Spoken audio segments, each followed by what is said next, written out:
မင်္ဂလာပါဒီကနေ့ပြတာပေးမိကားလေးကတော့ Robin Hood ဆိုတဲ့နာမည်ကြီးကားကောင်းတစ်ကားပါဇလန်းလေးရဲ့အစမှာတော့မိဘမဲ့ကျောင်းကစားပါတယ်မိဘမဲ့ကျောင်းကကလေးတွေရဲ့အလှငွေတွေကိုအာနာပိုင်တွေကနာမည်ကောင်းရဖို့ဗန်းပြပြီးတကယ်မလူကြတာပါဒါကိုဒီမခံနိုင်တော့မိဘမဲ့ကလေးကသူတို့ရဲ့ရပိုင်ခွင့်တွေအတွက်ပြန်လည်တိုက်ခိုက်မိလို့ဆုံးဖြတ်တယ်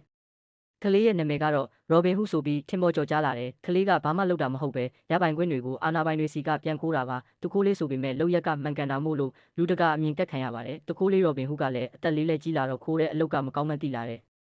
ဒါကြောင့် Robin Hood ကကြီးလာရင်သူ့လိုမိဘမဲ့ကလေးတွေကိုပြန်ကြည့်ရှုစောင့်ရှောက်နိုင်ဖို့အလုပ်ဝင်လုပ်တယ်အလုပ်ကလည်းအဆင်မရှိတဲ့အလုပ်ပေမဲ့ website မှာတော့ကမ္ဘာနံပါတ်1ဆိုပြီးနာမည်တစ်ခုရှိနေတာပါအလုပ်ကတော့လုံခြုံရေးပေးရတဲ့အလုပ်ပါ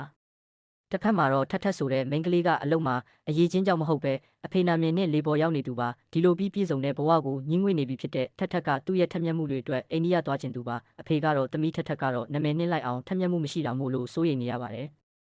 အဖေရဲ့စိုးရိမ်မှုတွေအတွက်လက်ထောက်မောင်လာကကမ္ဘာအလုံးစုံဆုံးလက်ထောက်ငါးဖို့ဆုံးဖြတ်တယ်။မောင်လာက Robin တို့ကမ္ဘာနံပါတ်1လုံခြုံရေးဝန်ဆောင်မှုကို website ကရှာတွေ့သွားပါတယ်။မောင်လာကတော့ website ကိုယုံစားပြီး Robin တို့ကမ္ဘာနံပါတ်1လုံခြုံရေးဝန်ဆောင်မှုနဲ့စာချုပ်ချုပ်လိုက်တယ်။တစ်ဖက်မှာတော့လူဆိုးတွေကထက်ကိုဖမ်းပြီးထက်အဖေစီကဘိန်းတရက်ဝင်ရောက်တဲ့ဆေးလိုက်စင်လိုချင်တာပါထက်ကအိန္ဒိယကိုရောက်တော့ Robin တို့ရဲ့ကမ္ဘာနံပါတ်1လုံခြုံရေးဝန်ဆောင်မှုကလူတွေကကြိုဆိုကြတယ်ထက်ကတော့နာမည်နဲ့လိုက်အောင်ထက်မြက်တာမို့လို့လုံခြုံရေးအစစ်နဲ့အတူတောင်မခွဲခြားတတ်ဘူးဖြစ်နေပါတယ်မောင်လာကတော့ရိပ်မိပေမဲ့ Robin ကဖြောင်းဖြလိုက်ပါပြီးထက်ကလူဆိုးတွေအပိုင်စီးထားတဲ့ရွာမှာရှိနေတဲ့အဖိုးကိုတွားတွေ့ကျင်နေသူပါ Robin ကလည်းတွေ့ကျင်တွေ့ရမှာပေါ့ဆိုပြီးလူဆိုးရွာမှမသိပဲထက်ရဲ့အဖိုးဖြစ်သူစီလာခဲ့ပါပြီရွာထဲဝင်တာနဲ့လူတွေလေပေါ်ပြန်နေတာတွေ့ပြီးပြေးကျွတ်အောင်ထွက်ပြေးခဲ့ရပါတယ်ပြေးနေတဲ့ Robin တို့ကိုလည်းလူဆိုးတွေကပြေးကျွတ်အောင်လိုက်တယ်အဲ့လိုနဲ့ Robin နဲ့လူဆိုးတို့ကစိန်ပြေးလိုက်တန်းစော်နေကြပါပြီလူဆိုးတွေက Robin တို့ကိုမိသွားပါတယ်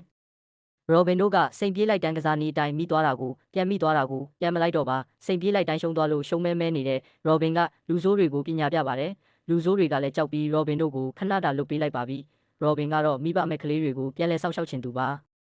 အဲ့လိုစောင့်ရှောက်ဖို့ကပတ်စံလိုတာမို့လို့ရွာမှာနေရင်လူဆိုးတွေစီကပါပတ်စံညစ်ပါတယ်လူဆိုးတွေကနောက်ဆုံးတော့လူဆိုးပြီးမင်းသားမနိုင်တော့မင်းသားမိသားစုကိုဒုက္ခဆပ်ပေးပါပြီRobin ရဲ့မိသားစုကမိဘမဲ့ကျောင်းကကလေးတွေပါ Robin ကလည်းလူဆိုးတွေကလွန်သွားပြီဆိုပြီးအမှုပိတ်နေခဲ့တဲ့ရဲတွေဖမ်းကျင်တဲ့ Robin Hood အမှုကိုပြန်ဖော်ပါတယ်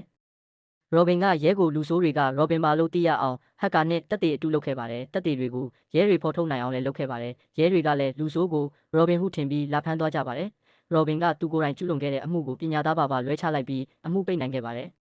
ထက်ကလည်း Robin ကိုလူဆိုးတွေနဲ့စိန်ပြေးလိုက်တိုင်းစော့ကလေးကသဘောကျနေခဲ့တာပါထက်နဲ့ Robin တို့လည်းပေါင်းဖက်သွားပါပြီဒီကားလေးမှာပေးသွားတဲ့တင်ငန်းစာကတော့လူဆိုးကအဖမ်းခံလိုက်ရပေမဲ့ကဘာပေါ်မှာလူကောင်းတွေရှိတယ်လို့လူဆိုးတွေကလည်းရှိနေအောင်ပါအဲ့လိုလူဆိုးတွေအတွက် Robin Hood တွေကလည်းရှိလာမှာပါဆိုတာပဲဖြစ်ပါတယ် channel လေးကို like and subscribe လုပ်ဖို့လည်းမမေ့ပါနဲ့ခင်ဗျာကျေးဇူးတင်ပါတယ်